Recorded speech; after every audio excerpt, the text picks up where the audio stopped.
Le drama commence avec la voix d'une petite fille qui se souvient de son passé. Elle dit que c'était un jour comme les autres. Mais soudain sa mère a commencé à lui crier dessus sans raison. Sa mère était alcoolique. Elle buvait tout le temps et déchargeait sa colère en frappant la fillette pour n'importe quoi. On voit la petite soigner seule les blessures que sa propre mère lui a faites, en silence, comme si c'était normal. Au milieu de tout ça, le père entre. La petite court vers lui, désespérée, en le suppliant d'empêcher sa mère de la frapper encore. Elle lui explique que sa mère la maltraite toujours, surtout quand elle est ivre. Mais lui, avec un froid glaçant, lui répond qu'il ne peut rien faire. Il la prend par le bras, la fait sortir de la maison et, déjà dans les escaliers de l'immeuble, il s'arrête, regarde sa fille, lui dit « au revoir » et soudain pousse sa femme dans les escaliers. La fillette sort en courant et voit le corps de sa mère étendu au pied des marches. Sous le choc, elle demande à son père s'il l'a poussée. Il sourit et lui ment avec un calme total. « Non, chérie, elle est tombée toute seule. Je sais qu'elle t'a rendu la vie impossible. Mais ne t'inquiète pas, je vais te trouver une nouvelle maman. Une qui soit riche. Tu n'as qu'à faire tout ce que je te dis. Et ne va pas tomber dans les escaliers comme elle. » Il sourit, et la petite le regarde simplement en silence avant de s'approcher de sa mère blessée. La mère est encore en vie, presque sans force.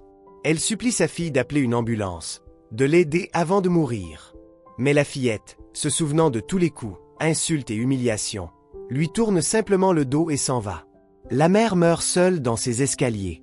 À partir de ce moment-là, la petite comprend que personne ne viendra la sauver. Et que, si elle veut survivre, elle devra devenir plus froide que tout le monde. Des années plus tard, dans le présent, une voiture de luxe s'arrête devant un endroit important et en descend une actrice célèbre appelée Jean, la même fillette, désormais devenue une star. Elle est belle, élégante et très célèbre, mais à l'intérieur elle est complètement brisée. Elle voit les gens comme des outils, des personnes à utiliser, manipuler et jeter quand elles ne servent plus. Elle est charmante à l'extérieur, mais calculatrice et froide à l'intérieur. Elle n'a pas encore tué quelqu'un directement de ses propres mains, mais elle a déjà causé la mort de 2 personnes de façon indirecte.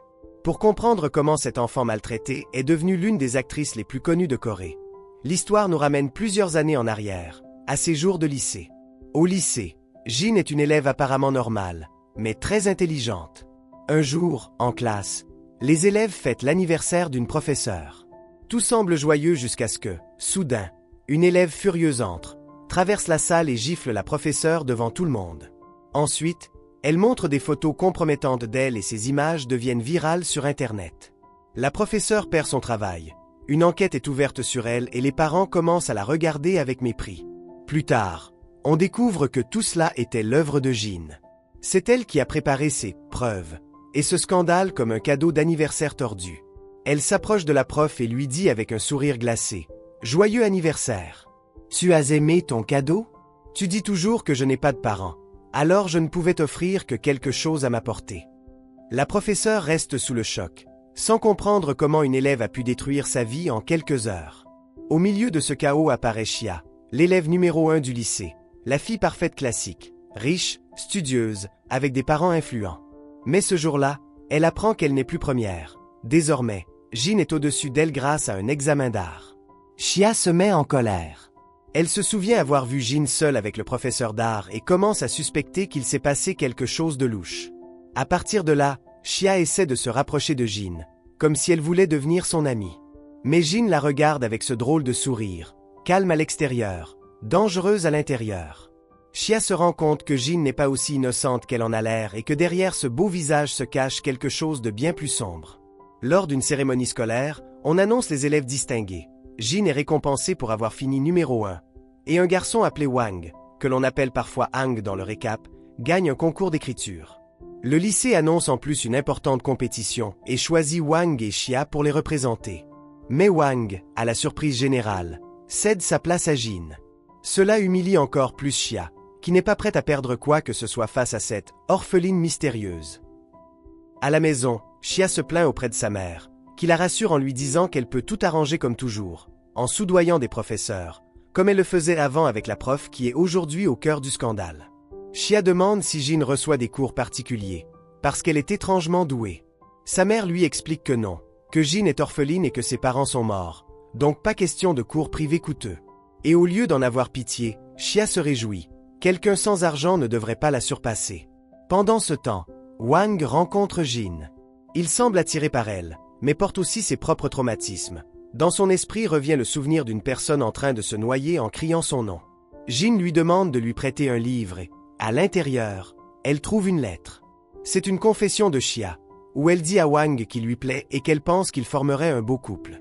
Elle lui demande s'il ressent la même chose. Wang, gêné, dit à Jin d'ignorer cette lettre. Jin, en silence, la garde. Le lendemain, une rumeur explose dans tout le lycée. Tout le monde apprend que Jin est orpheline. Celle qui diffuse cette information est Xia, convaincue qu'elle va l'humilier ainsi. À cause de la pression des autres parents, le lycée décide d'exclure Jin du concours. Ils disent que l'image de l'école est importante et que certains parents refusent de laisser une orpheline à problème les représenter. Xia arrive avec ses parents, fière de ce qu'elle a réussi. Wang voit Jin assise calmement, mais à l'intérieur, elle se souvient des coups de sa mère, de l'indifférence de son père, de tout ce qui l'a marqué. Xia s'approche avec une fausse sympathie et lui dit qu'elle a entendu dire qu'on l'a retirée de la compétition. Comme quoi c'est injuste. Jin la regarde simplement et lui assène un coup fatal. Elle lui rend la lettre et lui dit que Wang lui a demandé de la lui rendre, avec un message en plus. « Je ne supporte pas quelqu'un comme toi. Personne ne pourrait aimer une personne comme ça. Arrête d'être si pathétique. » Ces phrases n'ont pas été écrites par Wang. C'est Jin qui les a ajoutées sur la lettre originale. Xia est anéantie. Mais la vraie chute ne fait que commencer. Sur les réseaux, un autre scandale éclate. On découvre que plusieurs parents soudoyaient des professeurs pour favoriser leurs enfants. En conséquence, tout le lycée est disqualifié de la compétition. Xia, furieuse, est convaincue que Jin est derrière tout ça et promet de la détruire. Pendant que Xia se désespère, Jin s'approche d'un garçon appelé Kim, un élève en difficulté qui vole des choses et vit avec un père violent. Jin a découvert depuis longtemps que Kim volait et, au lieu de le dénoncer, elle en a fait son complice. Ensemble, ils montent un business de prêts usuriers pour les autres élèves. Kim se salit les mains, Jin garde la plus grande partie de l'argent et, dans son téléphone, il l'a enregistré sous le nom de « Chef ». Un jour, un professeur les voit en train de parler et Kim s'enfuit en courant. Dans sa fuite, il laisse tomber un carnet où est noté tout le business. Xia trouve le téléphone de Kim, voit les messages avec « La chef » et commence à relier les points. Elle apprend qu'il a été découvert pour l'arnaque au prêt et que la vraie chef, c'est Jin. Mais encore une fois, elle n'a pas de preuves solides, pas encore. Jin, de son côté, continue de tirer des ficelles.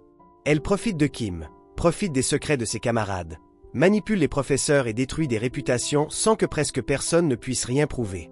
Chaque scandale qui éclate semble simplement être de la malchance pour les autres, mais tout est parfaitement planifié par elle. Xia, qui au début n'était qu'une rivale scolaire, devient sa première grande victime. L'humiliation publique, les rumeurs, les pièges. Jin ne veut pas seulement la battre, elle veut la briser complètement. Et elle y arrive. Xia finit par devenir la folle de la classe, la voleuse, la menteuse. La fille riche qui se croyait intouchable se retrouve écrasée aux yeux de tous. À partir de ce moment-là, Jin comprend qu'elle sait déjà utiliser les gens comme des armes. Et à chaque personne qui tombe, elle devient plus froide. Au fil des flashbacks, on découvre la vie de Jin depuis toute petite. Après la mort de sa mère, son père fait semblant d'être un veuf brisé, pleurant au commissariat, utilisant sa propre fille comme bouclier pour susciter la pitié. Après les funérailles, au lieu de s'occuper de la fillette, il l'emmène chez sa maîtresse. Jin lui demande s'il va l'envoyer à l'orphelinat. Il lui répond qu'ils vivront là-bas, mais que si la femme ne l'accepte pas, alors oui, il la déposera dans n'importe quel endroit. Cette maîtresse a un fils, Wang. Et c'est ainsi que Jin et Wang se rencontrent, pas comme des amis, mais comme des pions dans une salle combine. La nouvelle belle-mère essaie de se montrer aimable, mais au fond, ce qui l'intéresse, c'est de bien se faire voir par le grand-père riche de Wang, le vrai détenteur de l'argent. Pour elle, Jin est un fardeau. Quand Jin se rend compte que Wang ressemble davantage au chauffeur de la famille qu'au grand-père, elle découvre un secret. Le vrai père de Wang n'est pas le grand-père, mais le chauffeur. Elle comprend immédiatement que c'est une arme. Elle confronte la belle-mère et lui dit que, si elle l'envoie à l'orphelinat, elle racontera au grand-père la vérité sur l'infidélité. C'est là que commence le chantage. Jin ne compte pas être abandonnée une deuxième fois. La belle-mère, désespérée, essaie de se débarrasser d'elle autrement. Dans un moment de folie, elle tente de noyer Jin dans la salle de bain, en lui plongeant la tête dans l'eau. Wang, enfant, assiste à la scène et en reste traumatisé. Grâce à cet épisode, Jin intègre un côté encore plus extrême à sa personnalité. Lorsque Wang n'est pas près d'elle, naît son « autre moi », ce côté que lui appelle X, une version encore plus sombre et sans limite. Avec le temps, Jin est presque vendu par son propre père, qui discute avec la belle-mère de combien il pourrait obtenir pour elle. Wang, angoissé, jure qu'il la protégera et lui promet qu'il ne l'abandonnera jamais. Pour Jin, c'est ce qui ressemble le plus à une promesse d'amour qu'elle ait jamais reçue. Mais c'est aussi une autre chaîne. Lui veut la sauver, elle veut survivre, et leur chemin ne pointe pas toujours dans la même direction. Déjà en dernière année de lycée, Wang se tue à la tâche pour aider Jin. Avec le soutien financier de son grand-père, il obtient de l'argent pour qu'elle puisse entrer en fac de droit, réalisant ainsi le rêve de Jin d'échapper enfin à ce cercle de pauvreté et de violence. Cependant, son père réapparaît comme une malédiction. Il entre chez elle, la bête sauvagement, lui vole tout l'argent des frais d'inscription et la laisse étendue au sol. Là, alors que Jin peut à peine bouger, elle se rappelle toutes les fois où il l'a trahi, comment il a tué sa mère, comment il a utilisé toute sa vie. Quelque chose en elle se brise complètement. Au même moment, Wang prend des risques pour la protéger et remet des preuves montrant que le père de Jin est un pervers qui filme des femmes dans des toilettes publiques. Le plan de Wang est de le faire mettre en prison un moment et de l'éloigner d'elle. Mais aux yeux de Jin, ce n'est pas suffisant. Elle veut qu'il disparaisse pour toujours. Un jour, tout explose. Le père monte à l'appartement de Jin pour réclamer plus d'argent. Il la frappe encore, l'humilie, la menace de la vendre. Jin appelle en secret Choi, l'ancien joueur de baseball qui est maintenant propriétaire d'un café où elle travaille et qui s'est toujours montré protecteur envers elle. Choi arrive et trouve un homme portant une casquette, la même casquette que Jin utilise pour simuler un harceleur, en train de la frapper sans arrêt. Croyant qu'il s'agit du stalker qui harcèle Jin, Choi se jette pour la défendre. Dans le chaos, le père de Jin le poignarde. Choi réagit avec sa batte de baseball et lui assène un coup à la tête. Le père s'effondre, grièvement blessé. Choi panique et s'enfuit. Peu après, Wang arrive, voit le corps au sol et Jin dans un état lamentable. La police est appelée et, quand tout indique que c'était un accident de légitime défense, la vérité remonte à la surface. Mais seulement pour nous, spectateurs. En réalité, Jin voit que son père est encore vivant, agonisant. Il lui tend la main et lui demande de l'aider, mais elle la repousse. Elle lui dit que c'est la condamnation qu'il mérite pour avoir détruit son enfance. Et c'est Jin qui finit par le tuer, en l'achevant pendant que personne ne la voit. Ensuite, elle détruit la casquette, efface des preuves et arrange la scène pour que tout accuse Choi. Quand la police enquête, elle déclare que Choi est l'unique responsable.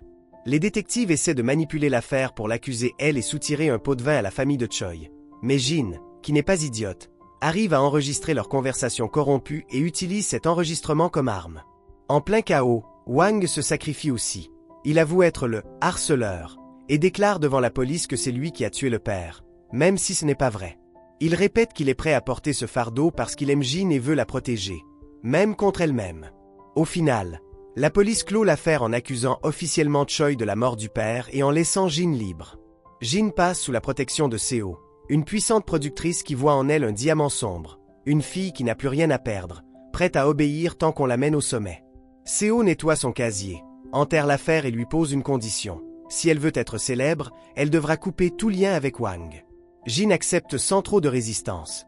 Elle a déjà décidé qu'elle ne gardera que les personnes qui lui sont utiles. Et Wang, avec sa bonté, est devenu un danger pour elle. Avec Seo aux commandes, Jin commence à briller comme actrice. En même temps, elle croise la route de Jang, un acteur immensément célèbre, très apprécié du public, mais écrasé par une énorme culpabilité. Dans le passé, il a laissé son camarade de groupe subir un accident avec de la nourriture empoisonnée sans le prévenir. Et cette culpabilité le poursuit depuis. Jin ne voit en lui pas seulement un homme, mais une échelle vers un niveau de célébrité bien plus élevé. En connaissant sa culpabilité et ses blessures familiales grâce aux journaux de la grand-mère de Jang qu'elle vole en secret, Jin s'immisce peu à peu dans sa vie. Elle le confronte, le comprend, le pousse, le séduit, et il tombe. Entre eux se forme une relation compliquée. Lui l'aime sincèrement. Elle mélange un peu d'affection réelle avec une énorme dose d'intérêt et de stratégie. Pour consolider sa position, Jin doit éliminer des obstacles. L'un d'eux est Yuna, une actrice vétérane, jalouse et cruelle, qui ne supporte pas de partager la lumière avec quelqu'un de plus jeune. Yuna maltraite Jin sur les tournages, l'humilie, l'oblige à répéter des scènes glaciales des dizaines de fois, l'insulte à cause de son regard maléfique. Jin, silencieuse, supporte un temps, jusqu'à ce qu'elle ait l'occasion parfaite. Grâce à l'aide de Kim qui est toujours amoureux d'elle, presque comme un petit chien fidèle, Jin obtient une vidéo prouvant que Yuna conduisait ivre et a failli tuer quelqu'un, et qu'elle a forcé son assistante à porter la responsabilité légale à sa place. Avec cet enregistrement, Jin accule Yuna. Elle la laisse sans carrière, sans réputation et sans capacité de se défendre. Et au passage, elle se débarrasse aussi de l'assistante, qu'elle considère comme un danger. Si elle a trahi une patronne une fois, elle pourrait la trahir elle aussi. Jin ne se contente pas de gagner. Elle aime montrer que personne ne peut jouer avec elle sans en payer un prix élevé. Finalement, la relation entre Jin et Jang devient publique. Elle décide de ne pas se cacher et, au lieu d'autoriser qu'on la voie comme une voleuse de petite amie, elle manipule un journaliste pour transformer le tout en une histoire d'amour parfaite. L'actrice compliquée et l'acteur star qui tombent amoureux de façon pure et sincère. Le public avale l'histoire et Jin s'impose encore davantage comme figure principale. Mais, comme toujours dans sa vie, chaque victoire vient avec une ombre. Alors que Jin grimpe, Kim la regarde depuis la prison, en pleurant de fierté devant la télévision. Choi, après avoir purgé sa peine, la voit aussi triompher et se demande ce qu'a vraiment signifié pour elle tout ce qu'il a fait. Wang, lui, devient un écrivain à succès, mais sa vie continue de tourner silencieusement autour de Jin. Son livre s'appelle « Partner in Crime », complice du crime, et est inspiré de leur histoire commune. Lorsque Wang et Jin se retrouvent après des années, la tension est énorme. Lui ne l'a jamais cessé d'aimer. Elle n'a jamais cessé de l'utiliser. Lui représente le « j'ai toujours voulu te protéger ». Elle représente « je vais toujours utiliser qui je peux pour survivre ». Ils sont comme deux planètes qui s'attirent et se détruisent en même temps. Malgré tout, Jin garde toujours Wang près d'elle, ne serait-ce que comme plan de secours. Elle sait que, si tout explose, il sera capable de tout sacrifier pour elle. Wang le sait aussi, mais ne peut pas s'éloigner. C'est comme si une partie de son identité consistait à porter le poids de ce que Jin est. Quand il semble que Jin a tout, une nouvelle pièce entre en jeu. Moon, un homme extrêmement riche, patron d'une puissante compagnie et actionnaire clé de l'industrie du divertissement. Son entreprise fait des dons à des œuvres caritatives, prétend être humanitaire, mais derrière cette façade se cache un autre type de monstre. Moon observe Jin depuis très longtemps. Il sait tout d'elle, son enfance, ses crimes, ses scandales, ses traumatismes. C'est lui qui se charge d'envoyer Seo en prison et d'effacer complètement le casier de Jin sur Internet. Ensuite, il l'invite dans son palais, un immense manoir où il promet de faire d'elle quelqu'un d'intouchable, à condition qu'elle devienne sa femme. Jin accepte, voyant en lui une chance de se blinder définitivement. Mais une fois dans le manoir, elle découvre des choses inquiétantes. Un troisième étage fermé à clé, des employés qui la critiquent dans son dos, des histoires sur une ex-femme qui a fini folle dans un hôpital psychiatrique qui, curieusement, appartient aussi à Moon. Elle commence à avoir des trous de mémoire, des scènes étranges où elle se réveille sans se souvenir de ce qui s'est passé. Elle subit des attaques de panique, voit des images dont elle ignore si elles sont réelles ou manipulées. Elle se rend compte que Moon est en train de la faire douter de sa propre santé mentale, comme il l'a fait avec son ex. Il la veut instable, dépendante, contrôlable. Pour lui, Jin n'est pas une personne, c'est une jolie poupée qui doit obéir. Kim et Wang, de l'extérieur, essaient de découvrir ce qui se passe vraiment avec Moon. Kim enquête, s'infiltre, vole des informations, et découvre que l'épouse précédente a disparu, que l'hôpital fait partie du jeu et que les hommes de Moon sont ceux qui ont failli le tuer auparavant. Jin, de son côté, commence à sortir de l'illusion. Elle comprend qu'elle ne s'est pas mariée avec un sauveur, mais avec quelqu'un d'aussi sombre que son père, mais avec bien plus de pouvoir. Désespérée, Jin fait appel à Kim et lui demande de l'aider à trouver quelque chose qui puisse couler Moon. Lui, qui a toujours voulu être utile pour elle, accepte sans penser à sa propre vie. Il installe des caméras, prépare un plan pour exposer les hommes de Moon, enregistre des conversations, jusqu'à ce que Moon lui-même ordonne qu'on le tue devant les caméras pour donner l'exemple. Kim décide de continuer quand même. Il laisse les enregistrements prêts, déclenche les appareils, et lorsque les hommes de Moon le poursuivent, il s'assure que tout soit enregistré. Ils le battent sauvagement et finissent par le jeter du haut d'un immeuble. Kim meurt pour quelqu'un qui, pratiquement, ne l'a jamais aimé, mais qui avait besoin d'une preuve irréfutable. Les enregistrements arrivent entre les mains de Jin et de Wang. On y entend clairement que Moon a ordonné l'assassinat. Jin, loin de s'effondrer sous la culpabilité, voit là un outil parfait. Avec cette preuve, elle peut menacer Moon. S'il ne lui obéit pas, cette vidéo sera rendue publique et son empire s'écroulera. Moon se rend compte qu'il s'est lié à quelqu'un de plus dangereux qu'il ne l'imaginait. Wang, au contraire, se brise en voyant la mort de Kim. Il accuse Jin de l'avoir poussé à cette fin, de traiter les gens comme des objets jetables. Elle répond que Kim a été heureux de mourir pour elle, parce que comme ça il a donné un sens à sa vie. Cette façon de parler montre clairement que, même si elle a des blessures profondes et que sa cruauté vient en partie de sa douleur, Jin a déjà franchi trop de lignes. Wang, épuisé, sait que Jin ne changera ni par amour ni par culpabilité. Il décide alors de faire quelque chose qu'elle n'attendrait jamais, l'utiliser elle comme protagoniste de sa prochaine histoire, mais cette fois aux yeux de tout le monde.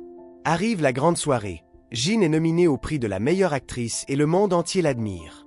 Alors qu'elle entre à l'événement, impeccable, sûre d'elle, prête à recevoir son prix, ailleurs Wang et un journaliste préparent un documentaire qui sera diffusé en direct au même moment. Ce documentaire raconte toute la vérité, que Jin n'est pas seulement une actrice au passé difficile, mais quelqu'un qui a utilisé tous ceux qui l'entouraient comme des outils, sans se soucier de leur vie ou de leur mort. On montre des témoignages de personnes qui l'ont connue au lycée. On parle du désastre avec Xia, des pots de vin, de la professeure détruite, de la façon dont elle a entraîné Choi en prison, comment elle a manipulé Kim, et, surtout, on révèle que c'est elle qui a réellement tué son père, en utilisant les autres pour porter la culpabilité. On entend même la voix de la mère de Wang dire qu'avec un père criminel et une mère morte, il était prévisible que Jin finisse comme ça. Et enfin, le visage de Wang, le garçon qu'il a toujours aimé, apparaît pour déclarer devant la caméra qu'il a été son complice du crime, et qu'il ne compte plus la couvrir. Pendant que Jin se tient sur scène avec le trophée à la main, l'écran géant de l'événement commence à diffuser ce documentaire. Elle voit sa vie mise à nu devant tous, ses crimes, ses trahisons, ses victimes. Le public, qui l'applaudissait quelques minutes plus tôt, la regarde horrifiée. Jin s'effondre intérieurement, quitte la scène et s'enfuit. Wang l'attend dehors. Ils montent ensemble dans la voiture. Il lui demande si elle pense encore continuer, si elle ne croit pas que ça suffit. Il lui avoue qu'il a essayé de la changer, mais que c'est impossible. Et alors, avec un calme perturbant, il lui propose quelque chose, mourir ensemble. Elle pense d'abord qu'il plaisante, que c'est encore une de ses exagérations dramatiques. Mais lui a déjà pris sa décision. S'il ne peut pas la sauver, au moins il peut mettre fin à tout. Wang fonce avec la voiture vers un ravin. Jin, habitué à contrôler chaque situation, n'a cette fois aucun pouvoir. La voiture tombe et explose. Plus tard, les infos confirment qu'on a trouvé le corps de Wang, mais que le corps de Jin reste introuvable. La vérité, c'est qu'à la dernière seconde, Jin a lâché sa main et a quitté la voiture avant la chute. Wang est mort seule, tandis qu'elle s'accroche une fois de plus à la vie, comme elle l'a toujours fait, en survivant aux dépens des autres. La dernière scène la montre marchant jusqu'à sa propre tombe symbolique, la regardant et riant comme s'il s'agissait d'une blague macabre. Le monde croit qu'elle est morte, mais elle est toujours là, libre, invisible, prête à recommencer à zéro, ou à détruire encore plus de gens. Et c'est ainsi que la série se termine, avec Jin vivante, Wang mort et la sensation que, même si elle porte d'énormes traumatismes, chaque décision l'a transformée peu à peu en un monstre qui ne sait plus aimer ni s'arrêter. Le traumatisme non guéri peut te transformer en copie du mal qu'on t'a fait. Aimer quelqu'un ne veut pas dire le sauver à n'importe quel prix. Parfois, poser des limites est la seule façon de faire ce qui est juste. Ton passé peut expliquer tes blessures, mais ta responsabilité commence dans ce que tu en fais. Fin du drama.